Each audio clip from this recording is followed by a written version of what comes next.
বুঝছেন? ওকে, এই হচ্ছে আলফা মিথাইল ডোপা। এটা শুধুমাত্র কাদের ক্ষেত্রে ব্যবহার করবেন? প্রেগনেন্ট ইনডিউসড, প্রেগনেন্সি আছে তার ক্ষেত্রে।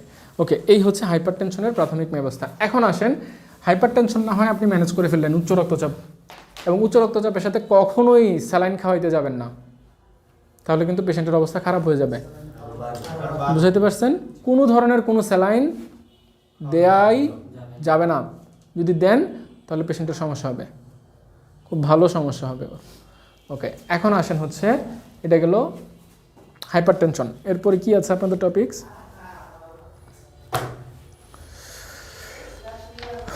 আচ্ছা, হাইপারটেনশন থেকে আপনাদের কোনো প্রশ্ন? আর কোনো প্রশ্ন আছে আপনাদের হাইপারটেনশনে? যা বলে দিছি লিখছেন?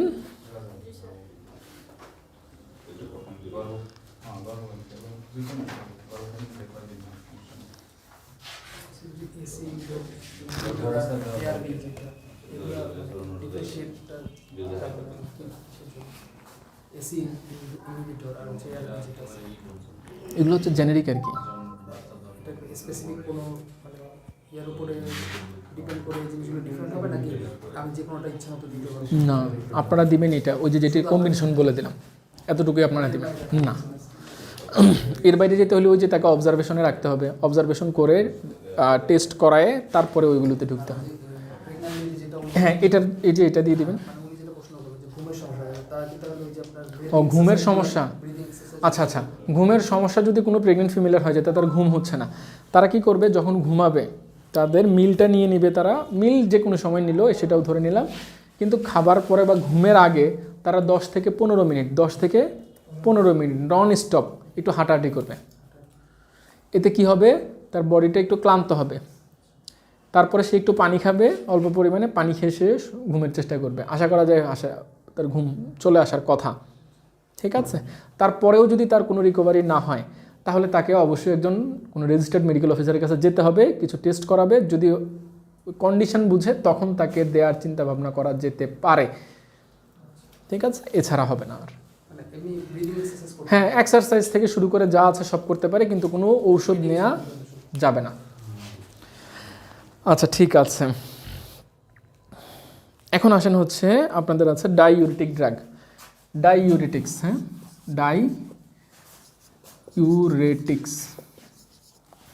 ডাইউরেটিক্সের বাংলাটা কি ধারণা আছে? বইটই আনেননি তো? আচ্ছা, ডাইউরেটিক্সের ব্যাপারটা হচ্ছে কি, ধরেন ইউরিন বুঝেন কি জিনিস? ওকে, ডাইউরেটিক্স আমরা তখনই ব্যবহার করব যদি কারোর বডিতে, কোনো হিউম্যান বডিতে কি হয়, ইউরিন ফরমেশন এবং সেটা বের হওয়ার যে নর্মাল রুট বা যেই নর্মাল পদ্ধতি, সেটাতে যদি কোনো কারণে ব্যাঘাত ঘটে, আমরা তখন যেই ওষুধটা ব্যবহার করব সেটার নাম হচ্ছে ডাইউরেটিক্স। আচ্ছা, আরেকটা কথা আছে, যদি কারোর কিডনিজনিত কোনো সমস্যার কারণে উচ্চ রক্তচাপ দেখা দেয়, আমার কথাটা মনে রাখতে হবে, কিডনিজনিত কোনো ধরনের জটিলতার কারণে উচ্চ রক্তচাপ দেখা দেয়, সেটাকে নিয়ন্ত্রণের ক্ষেত্রেও আমরা ডাইউরেটিক্স ব্যবহার করে থাকি।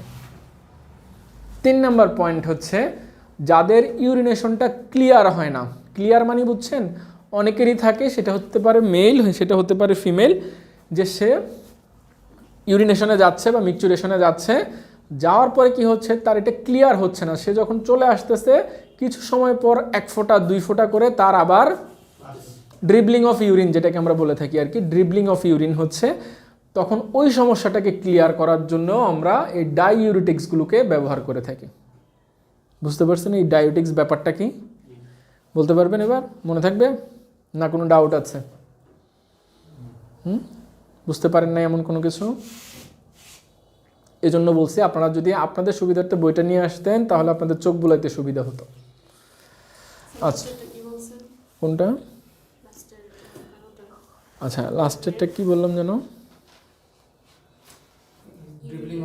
আচ্ছা আচ্ছা, ধরেন এমন আছে না যে অনেকে হচ্ছে ইউরিনেশনে গেল, কিন্তু হচ্ছে আপনার বাথরুমে যতটুকু ক্লিয়ার হলো, যখন সে উঠে আসার পরে কয়েক সেকেন্ড পর যখন সে হাঁটা শুরু করলো বা তার কাজে গেল, 1 ফোঁটা 2 ফোঁটা করে তার ইউরিন আবার বের হচ্ছে, এটাকে বলা হয় ড্রিবলিং অফ ইউরিন। হ্যাঁ, ড্রিবলিং অফ ইউরিন লিখতে পারছেন না, লিখে দিতে হবে আবার।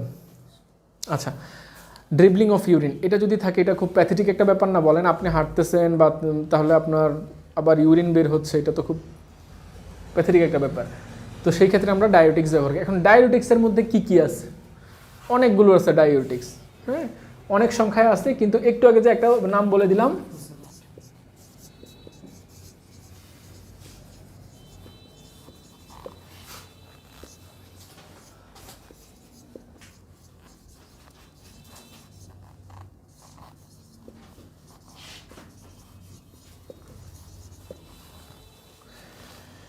ঠিক আছে, এরকম অনেক কিছু আছে।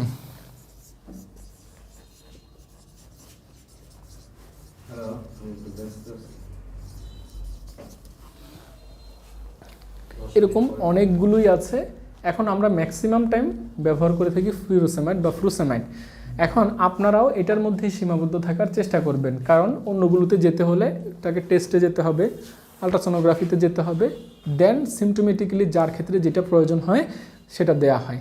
উইদাউট টেস্ট আর আগানো সম্ভব নয়। এখন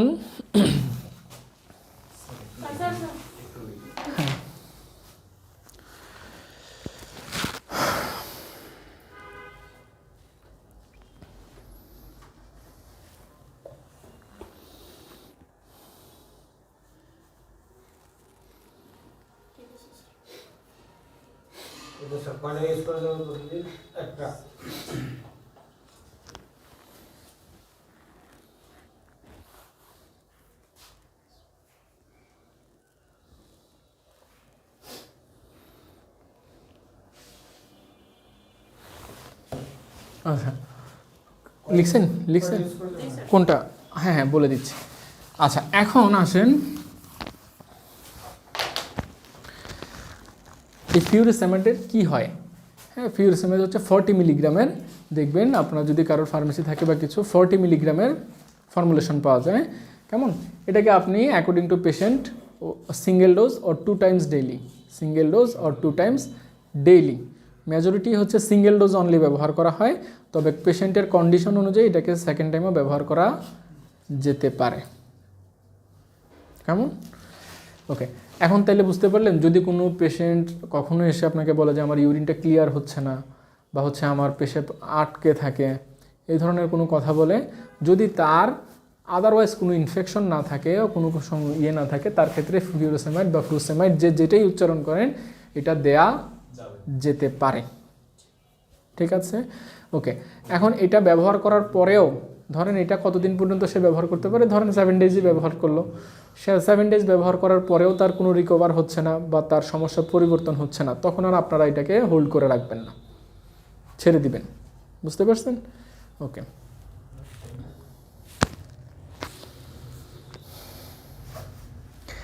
এখন হচ্ছে আপনাদের কফ বুঝেন? এই হচ্ছে আপনাদের ডাইউরেটিক্স। হ্যাঁ, না না তিনোটা না, আপনারা শুধু ফ্রুসেমাইডের মধ্যে থাকবেন, এটা জাস্ট আপনাদের জানার জন্য। না, আপনারা শুধু ফ্রুসেমাইডের মধ্যে থাকবেন। কেমন? আপনাদের বেরিয়ার আছে। আচ্ছা, এখন আসেন আপনারা যাবেন হচ্ছে কফের দিকে। কফ বুঝেন তো নাকি? কফ মানে কি? কাশি। আচ্ছা, আসেন আপনাদের সাথে একটু মজা করি, অনেকক্ষণ তো পড়াশোনা করাইলাম। আচ্ছা,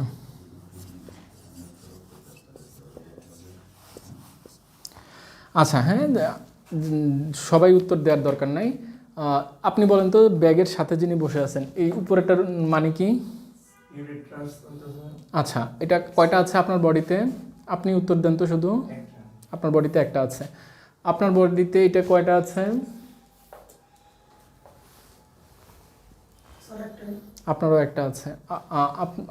আপনার বডিতে কয়টা আছে? বসে কথা বলেন, দাঁড়ানোর দরকার নেই। আপনারা এখানে কেউ ইয়েতে আছেন, 96 পরে জন্ম নিছেন আছেন? 96 পরের জন্ম কে কে আছেন? 2 জন 3। আপনাদের 96 পরে জন্ম?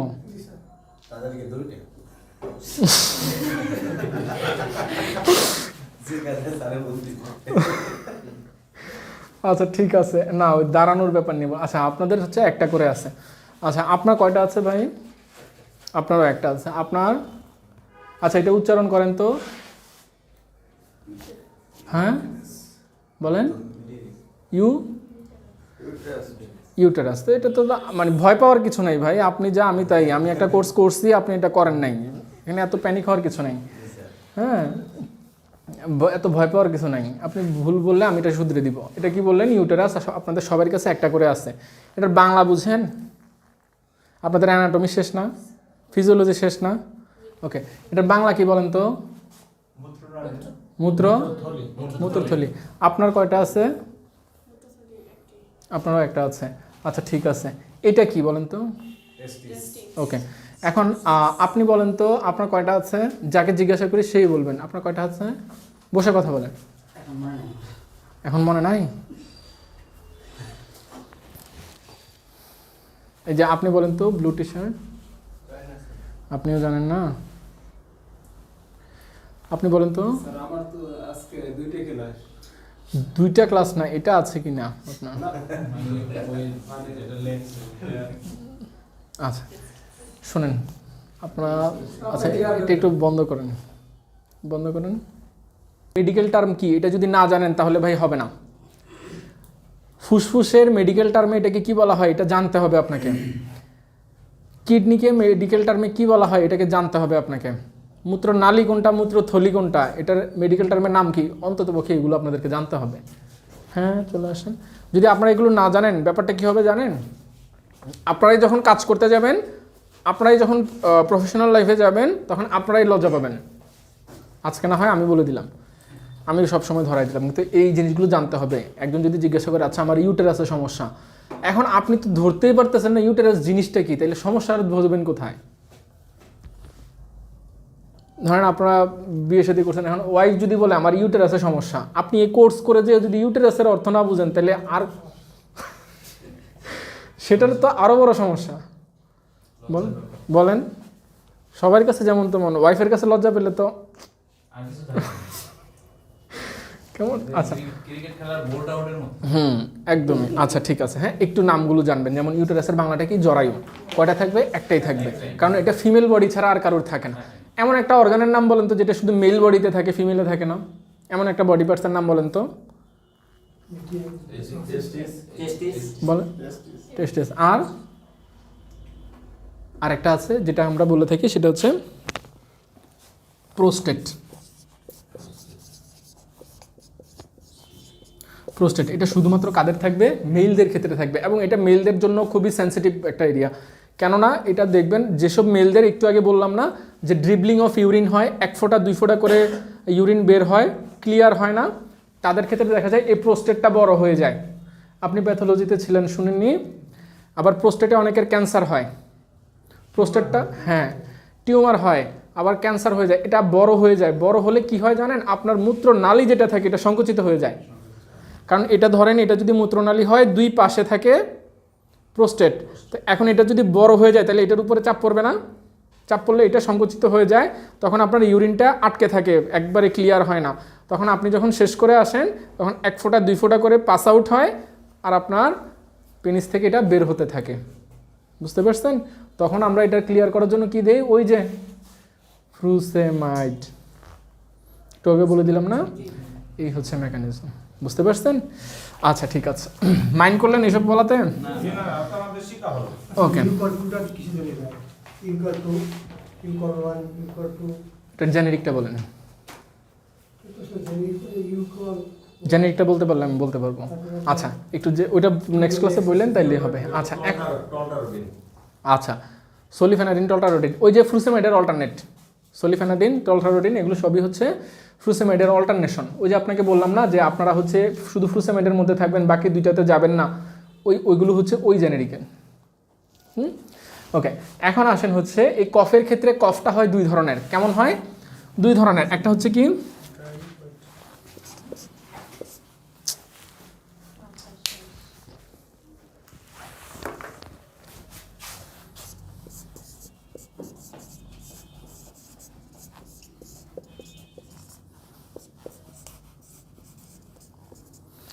একটা হচ্ছে প্রোডাক্টিভ কফ, আর একটা হচ্ছে নন প্রোডাক্টিভ কফ। এখন প্রোডাক্টিভ কফ কখন বলবো আর নন প্রোডাক্টিভ কফটা আমরা কখন বলবো?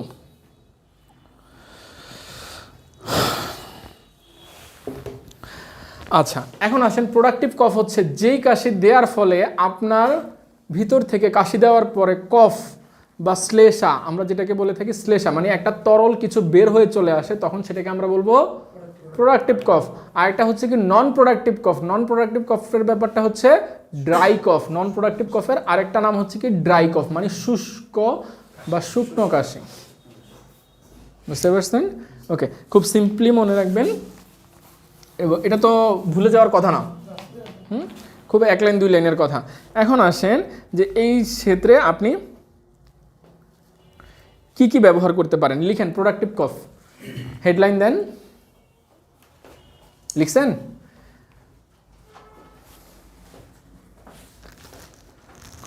আচ্ছা, প্রোডাক্টিভ কফের ক্ষেত্রে সোজাই মনে রাখবেন অ্যামব্রক্সল, নাম শুনছেন? অ্যামব্রক্স বা অ্যামব্রক্সল নাম শুনেননি? লিখেন, 1 নম্বরে লিখেন।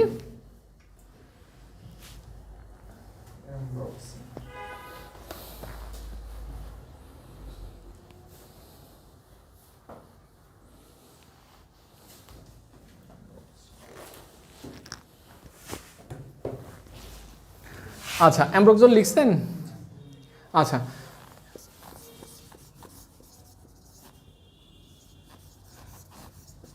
লিখেন। এখানে একটা সিরাপ পাওয়া যায় মিউকোলাইট, অ্যামব্রক্সের পরে লিখবেন। লিখছেন? আচ্ছা, অনেকের আবার আপনাদের খুব পছন্দের একটা চিকিৎসা পদ্ধতি আছে না, ওই যে হার্বাল ডিপেন্ডেন্সি। হ্যাঁ, হার্বালের উপর আপনারা অনেকে ডিপেন্ডেন্ট না? হ্যাঁ, অ্যামব্রক্সল। আচ্ছা, অ্যাডোভাস বলতে একটা শব্দ আছে, অ্যাডোভাস, ADOVAS। হ্যাঁ, আচ্ছা, পাচ্ছেন? লিখেন, এটা লিখেন। 3 নম্বরে এটা লিখবেন, ADOVAS।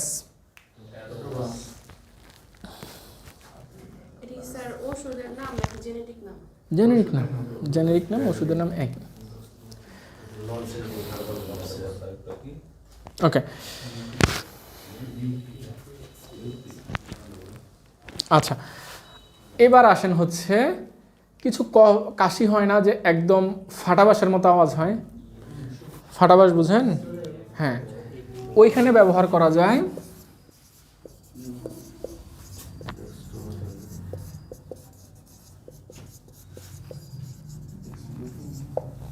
ঠিক আছে, ডেক্সটরমিথরফেন। কেমন?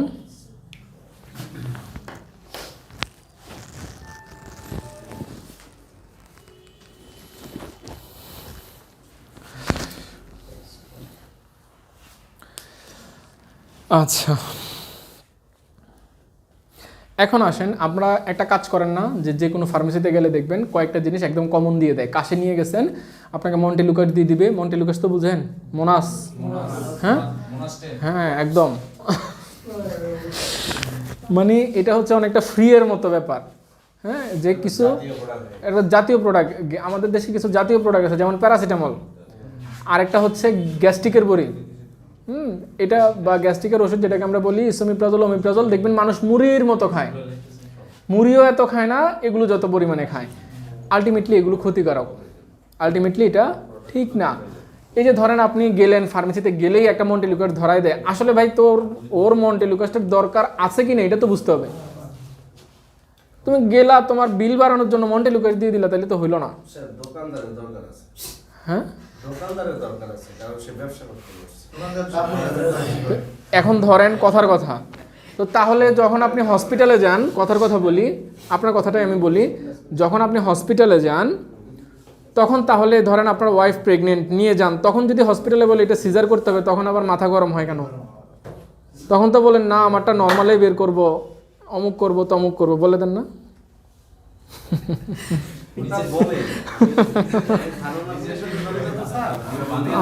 আচ্ছা শুনেন, এখন লাগলে কি করবে? আর ওখানে যে মন্টেলুকাস বেচতেছে তাতে পেশেন্টের সমস্যা হয় না। হচ্ছে তো। টেস্টের ক্ষেত্রে সমস্যা হয়। মন্টেলুকাসের ক্ষেত্রে সমস্যাটা কোথায় হয়? না, বলছি যে অর্থনৈতিকভাবে সেটা। আচ্ছা আচ্ছা, এখন সেটা আসলে দেখেন, আপনি যদি কথা আসলে থাক, আমরা ওই টপিক বাদে দিলাম। এখন আসেন হচ্ছে মন্টেলুকাস যদি না লাগে তাকে দেওয়া যাবে না, ঠিক আছে? এখন আমরা কিভাবে বুঝবো মন্টেলুকাস লাগে কি লাগে না? সোজা কথায় পেশেন্টকে জিজ্ঞাসা করতে হবে, আপনি যখন কাশি দিচ্ছেন বা আপনার যখন যে ঠান্ডা লাগছে, আপনার শ্বাস নিতে কোনো ধরনের সমস্যা হচ্ছে কিনা? কথাটা বুঝছেন আমার? শ্বাস নিতে সমস্যা হচ্ছে কিনা? যদি কোনো পেশেন্ট বলে যে না আমার শ্বাস আমি ঠিকই নিতে পারতেছি কিন্তু আমার কাশিতে শুধু সমস্যা হচ্ছে, কখনোই তাকে মন্টেলুকাস দিবেন না। বুঝতে পারছেন? এখানে মন্টেলুকাসের কোনো ধরনের প্রয়োজন নাই। আর যদি কেউ দিয়ে থাকে এটা তার বাদরামি ছাড়া আর কিছুই না, এটা শুধুমাত্র বিল বাড়ানো ছাড়া আর কোনো কিছুই না। কেমন? ওকে, আমরা মন্টেলুকাসটা কেন দেই জানেন? যেন লাংসটা ঠিকভাবে, এই যে আমি শ্বাস নিচ্ছি, লাংস এক্সপান্ড করতেছে না, বড় হচ্ছে না, এটা যেন ঠিকঠাকভাবে করতে পারে। এখন তার তো ঠিকঠাকভাবে করতেছে ভাই, তার তো সমস্যা নাই, তার কোনো কমপ্লিকেশন নেই, তাহলে আপনাকে আমি কেন দিলাম? আপনিই বলেন। ওকে, এটা মনে রাখবেন। তাহলে এবার বুঝলেন যে মন্টেলুকাসটা আপনি কখন দিবেন। ওকে, এবার আসেন হচ্ছে আরেকটা দেন না, ফ্যাক্সো 120 আসলেই ধরাই দেন ভাই। এখন পেশেন্টকে জিজ্ঞাসা করবেন, ভাই আপনার কফটা মানে কাশিটা কেমন, এটা কি প্রোডাক্টিভ নাকি নন প্রোডাক্টিভ? প্রোডাক্টিভ মানে কি কিছু বের হবে। যদি কোনো পেশেন্ট এমন থাকে যে তার বের হচ্ছে, তাইলে ফ্যাক্সো দেয়া যাবে না। এগুলো এই যে যেগুলো লেখছি আমরা কফের জন্য, এগুলো কি আসলে প্রেগন্যান্সি ক্ষেত্রে ব্যবহার করা যাবে কি? আচ্ছা, এখন আসেন হচ্ছে ফ্যাক্সোটা তখন দেয়া যাবে না, কারণ আপনি যদি কফ যার বের হচ্ছে তারকে যদি আপনি এই ফ্যাক্সোটা দিয়ে দেন, তার কফগুলো সাপ্রেসড হয়ে যাবে, লাংসে জমে যাবে, এটা আর বেরোবে না। বুঝতে পারছেন? তাহলে কি করা যাবে না? কফ আরে ফ্যাক্সো দেয়া যাবে না। তাহলে ফ্যাক্সোটা আমরা কার ক্ষেত্রে দিতে পারি?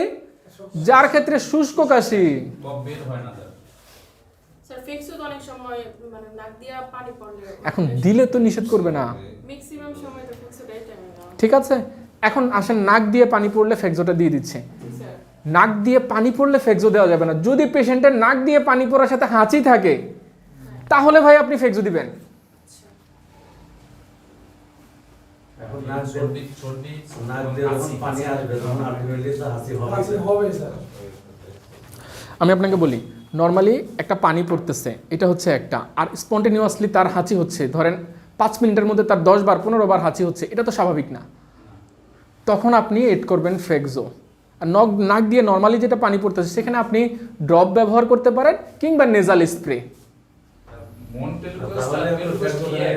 মানে মেকানিজমটা কি? আচ্ছা, ফেক্সোফেনাডিনের মেকানিজম হচ্ছে এটা এমন একটা ড্রাগ যেটা আপনার বডির সকল ধরনের অ্যালার্জিক রিয়েকশনগুলোকে ইনহিবিট করে দিবে। অ্যালার্জিক রিয়েকশন আমি বুঝবো কীভাবে? প্রত্যেকটা জায়গায় আপনার ইচিং ফিল হবে। যখন আপনার শুষ্ক কাশি হয়, গলার মধ্যে মনে হয় না কেউ কোনো কিছু আছে, চুলকাচ্ছে। আবার যখন হাঁচি দিতে থাকেন টানা, তখন কি মনে হয় যে আমার নাকের মধ্যে কিছু চুলকাচ্ছে বা কিছু ঢুকছে, তখন আপনি ফেক্সো আনবেন ভাই। তাহলে আমার পানি পড়ানো বন্ধ হবে কি? এই যে বলে দিলাম, নেজাল ড্রপ ব্যবহার করবেন, নেজাল তবে তো নাকি পানি নেজাল স্প্রেও দিবেন। এটা না পানি ক্লিয়ার মানে নাকটা পরিষ্কার করতে পারে, বাট এটা তো বন্ধ হওয়ার কোনো সুযোগ নেই। না, বন্ধ তো হবে যখন আপনার এই এক্সেস অ্যামাউন্ট অফ ফ্লুইডটা বের হয়ে যাবে, তখন বন্ধ হয়ে যাবে অটোমেটিক্যালি। এটা তো অটোমেটিক বন্ধ হওয়ার কোনো সুযোগ আছে মেডিসিন ছাড়া? সরি, তাহলে আসলে আমাকে আমার কোর্সে ভুল আছে। না, যেহেতু Don't mind. ফ্যাক্সোফেনাডিন কেমন? is a one kind of antibiotic. না না না, এটা কখনোই অ্যান্টিবায়োটিক নয়, অ্যান্টিহিস্টামিন। তাই অ্যান্টিহিস্টামিন মিন্স হচ্ছে আপনার হিস্টামিনকে ইনহিবিট করবে, তাই তো কথা? তো আমার হিস্টামিনটাই তো হচ্ছে সর্দি, যেটা এটাই তো হিস্টামিন। না, এটা কোথায় লেখা আছে যে হিস্টামিনের কারণেই আমার এটা বের হচ্ছে? তাহলে কিভাবে হলো এটা? এটার মেকানিজম ওকে, এটার মেকানিজমটা হচ্ছে, ওকে তাহলে এটা বন্ধ করেন তো একটু ভিডিওটা। এই ধরনের কোনো কথা থাকবে বা আমার কাছে মনে হচ্ছে আমার কিছু একটা আছে, ওই যে বললাম যখন শুষ্ক কাশি হয় তখন আপনার কাছে ফিল হবে যে গলায় কোনো কিছু চুলকাচ্ছে বা ইচিং বা ঘষা খাচ্ছে, এরকম লাগবে। দ্যাট মিন্স হচ্ছে আপনার বডিতে ইমিউনোগ্লোবিউলিন ই বলতে একটা শব্দ থাকে, এটা একটা টেস্টও আছে, যাদের খুব বেশি অ্যালার্জিক ইনফেকশন হয় তাদেরকে দেওয়া হয়। এই ইমিউনোগ্লোবিনের এর মাত্রাটা কি হয়? বেড়ে যায়। তো যখন ইমিউনোগ্লোবিনের এর মাত্রাটা বেড়ে যায় তখন আপনার আমার বডিতে কি হয়, হিস্টামিন বলতে একটা শব্দ আছে, হিস্টামিন, ঠিক আছে, ওইটা কি হয়, এলিভেটেড হয়ে যায়। তো যখন আমার ওইটা এলিভেটেড হলো আমার কি করতে হবে, তখন আমার এটাকে দমাইতে হবে, তখন আমি কি দিব, অ্যান্টিহিস্টামিন। অ্যান্টিহিস্টামিনে কে আসে, ফেক্সোফেনাডিন, হাইড্রোক্লোরাইড, সেটিরিজিন, লিভোসিটিরাইজিন। এগুলো আসবে কোথায়, এটাকে কম্প্রেস করার জন্য। তাহলে এটার সাথে আমার মনে হচ্ছে যে এর মানে রিলেটেড আছে কি কোনো কিসের? সাইনাসের সাথে। হ্যাঁ, কারণ অ্যান্টিহিস্টামিনটা H1 মানে H1 এটা আসলে থাকে কি H1 রিসেপ্টর, H2 রিসেপ্টরে যাচ্ছে না, সাইনাসে থাকে। যত রিসেপ্টর থাকবে এগুলো সব ব্রেন ইনডিউসড হবে। তাহলে সাইনাসের সাথে তো নিশ্চয়ই রিলেটেড না এটা। অবভিয়াসলি আছে, কারণ আমাদের ফ্রন্টালে সাইনাস আছে না। হ্যাঁ আছে। তাহলে মার্শ সেলটা, হ্যাঁ, মার্শ সেল, মাস্ট সেল আলাদা জিনিস। মাস্ট সেল স্টেবিলাইজার, আপনি যেগুলোর কথা বলছেন, mast cell that is different. মার্শ সেল থেকে তো মানে হিস্টামিনটা রিলিজ হয়, তো মার্শ সেল থেকে মানে না না, আমি আপনাকে ব্যাপারটা বলি, রিঅ্যাকশনটা তো মানে ওইখানেই হয়। না না না, এরকম নয় ব্যাপারটা। এটা হচ্ছে সাইনাস ইনডিউসড, আমরা যেখানে আছি এটা হচ্ছে সাইনাস ইনডিউসড টপিক। এখন আপনি যদি মাস্ট সেলে চলে যান তাহলে আমাকে আলাদাভাবে আসতে হবে। না মানে আসলে অ্যালার্জিক রিঅ্যাকশনটা কেমনে হয়, অ্যালার্জিক রিঅ্যাকশনটা বেসিক্যালি কেমনে হয়। অ্যালার্জিক রিঅ্যাকশন হচ্ছে আপনার বডিতে যখন হিস্টামিন অ্যারাইজ করে যাবে বা এলিভেটেড হয়ে যাবে তখন হবে। আমি সেটাই তো জানতে চাচ্ছিলাম একটু। মানে মানে অ্যালার্জিক এটা কেমনে, এটা অ্যাক্টিভেটেড হয় কেমনে। ওকে, আপনার যখন রিসেপ্টর গুলো অ্যাক্টিভেটেড হবে বা স্টিমুলেটেড হবে তখন। নিশ্চয়ই এখানে একটা রিঅ্যাকশন হওয়ার কথা। হ্যাঁ, রিঅ্যাকশন বলতে আপনি কি বুঝাচ্ছেন? মানে একটা কেমিক্যাল রিঅ্যাকশন ছাড়া তো কিছু হওয়ার কথা না। এখানে যে অ্যাক্টিভেটেড হবে, না, সব সময় তো আপনার কেমিক্যাল রিঅ্যাকশন হবে এরকম নয়, সব সময় যে এরকমটাই হবে এরকমটা নয়। আপনি যেটা বলতেছেন এটা হচ্ছে বায়োকেমিক্যাল ব্যাপার বা বায়োকেমিস্ট্রির ব্যাপার, যেটা হচ্ছে সরাসরি হবে। কিন্তু বাহ্যিক প্রভাবক দিয়ে যখন হবে তখন কিন্তু ব্যাপারটা এরকম থাকবে না। বাহ্যিক প্রভাবক যেমন আপনি এক্সেস অ্যামাউন্ট অফ কোল্ড আপনার নাক দিয়ে নিচ্ছেন, হ্যাঁ, আপনার নাক দিয়ে নেওয়ার ফলে কি হচ্ছে, আপনার এই নেজাল বিন দিয়ে এক্সেসিভ অ্যামাউন্টে ঠান্ডা বাতাসটা ভিতরে যাচ্ছে, তখন আপনার সাইনাসগুলোকে অটোমেটিক্যালি সে ফ্লুইড দিয়ে পূরণ করে ফেলতেছে, তখন আপনার এই ইচিংটা হচ্ছে। তাহলে অ্যান্টিজেন অ্যান্টিবডি রিঅ্যাকশনের যে একটা কথা আছে, স্যার একটা কোনো স্যার এটা হতে পারে যে অ্যান্টিজেন এবং অ্যান্টিবডি পিঁপড়া বা কোনো কিছু যখন কামড়ায় তখন বডি থেকে একটা রিলিজ হয়, যে আপনার কেমিক্যাল রিলিজ হয়, ওই জায়গায় যায়, যাওয়ার পরে ওই জায়গায় আমাদের রিসিং হয়, মানে এটার কথা আমি বলতে চাচ্ছি আর কি। বুঝিনি, আপনি বলেন তো। ধরেন আমার জানা ভুল থাকতে পারে, আমি একটা জিনিস মানে শুনেছি এরকম।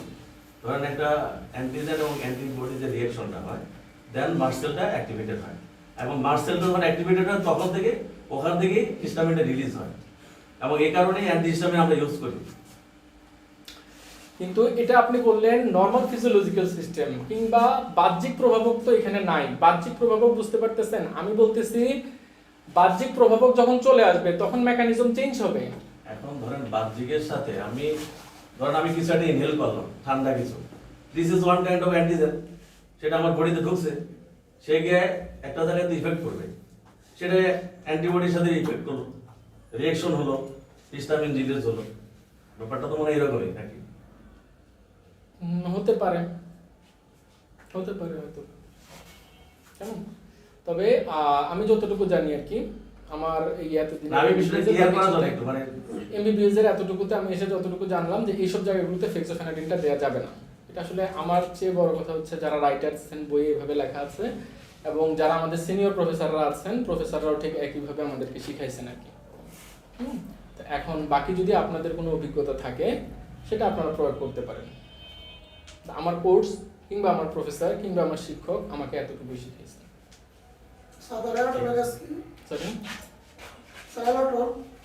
অ্যালাটনটা কি তাহলে আগে বলেন, এটার জেনেরিক নাম কি? তাহলে এতক্ষণ আমি যেটা বললাম সেটাই। একই ঠান্ডা লাগবে তো স্যার ফ্লেক্সিবিলিটি মায়ার ইলাস্টিক একটু ঠান্ডা লাগবে স্যার তো কম্পালসারি স্যার ফার্মেসি থেকে যারা তো আমার তো মার স্যার কম্পালসারি তাহলে এটা না দায়িত্ব দিতে হবে, স্যার আপনারা জানেন না, এটাই তো বড় রেডি। ভাই শুনেন, আমি আপনাকে একটা কথা বলি। তারপর স্যার যাকে স্যার আপনি রূপা টেন দেন রূপা টিভি শোনেন, আমার একজন মেডিকেল ওয়াইজে যারা আমি আপনাদেরকে একটা কথা বলি। ব্যাপারটা হচ্ছে কি, কোম্পানির লোক আমরা তো এত সব কিছু জানি না, যেটা শিখাইতেছে যারা অভিজ্ঞতা আছে তারা প্রশ্ন করতে আছে, বুঝলেন? আচ্ছা ঠিক আছে, এখন আসেন না, ঠিক আছে, ওনার যদি প্রশ্ন থেকে থাকে উনি ওনার জায়গা থেকে প্রশ্ন করছেন, এটাতে কোনো সমস্যা নাই। কিন্তু ব্যাপারটা হচ্ছে কি, ধরেন কথা বলি, সবই antibiotic, azithromycin antibiotic, ciprofloxacin antibiotic, cefixime, cefuroxime সবই অ্যান্টিবায়োটিক, কিন্তু আমরা কি সব জায়গায় সবটা দিয়ে দেই? অবশ্যই দেবো না। অবশ্যই দিব না। তাহলে কি অ্যান্টিবায়োটিক দিলে কি এক অ্যান্টিবায়োটিকের জন্য এক মেকানিজম, আরেক অ্যান্টিবায়োটিকের জন্য আরেক মেকানিজম? হ্যাঁ, মেকানিজম অবশ্যই ভিন্ন। ঠিক আছে না? আমি তো এটাই আপনাদেরকে বোঝানোর চেষ্টা করতেছি। তবে হ্যাঁ, এক অ্যান্টিবায়োটিক কিন্তু সব জায়গায় কাজ করবে, কম আর বেশি কাজ কিন্তু করবে না তা কিন্তু না। অ্যাজিথ্রোমাইসিন যদি আমি দিই, এটা অলমোস্ট যত মানে ইনফেকশন আছে সব জায়গায় কিন্তু কাজ করে, সেটা কম আর বেশি করতে পারে, স্পেসিফিকেশন কম হইতে হবে। না, স্যার আমার তো স্যার সিপ্রোসিন দেয়, তাহলে যাব সম্পূর্ণ সিপ্রোসিন দেয়।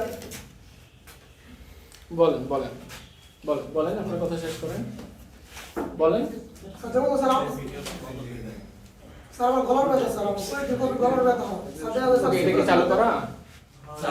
বন্ধ করে দেন। বন্ধ করুন। ইচিং লাইক সিম্পটম, ইচিং লাইক সিম্পটমটা মানে হচ্ছে ইরিটেশন, ইচিং অথবা হচ্ছে ইরিটেশন। ইরিটেশন মানে কি বুঝেন? অস্বস্তি বোধ হচ্ছে কিংবা চুলকাচ্ছে এই ধরনের, বা সে বলতে চাচ্ছে যে আমার এখানে কোনো ধরনের ছিলে গেছে বা এড়াই গেছে, এই ধরনের কথাবার্তা বলে না। এই ধরনের ইচিং লাইক সিম্পটম যদি কারোর থাকে, তখনই আপনি সেখানে ফেক্সোফেনাডিন, হাইড্রোক্লোরাইড, সেট্রিজিন থেকে শুরু করে অ্যান্টিহিস্টামিন যা আছে সবটাই ব্যবহার করতে পারবেন। রূপাটাডিন, জিপাটাডিন। আমি কি বলবো?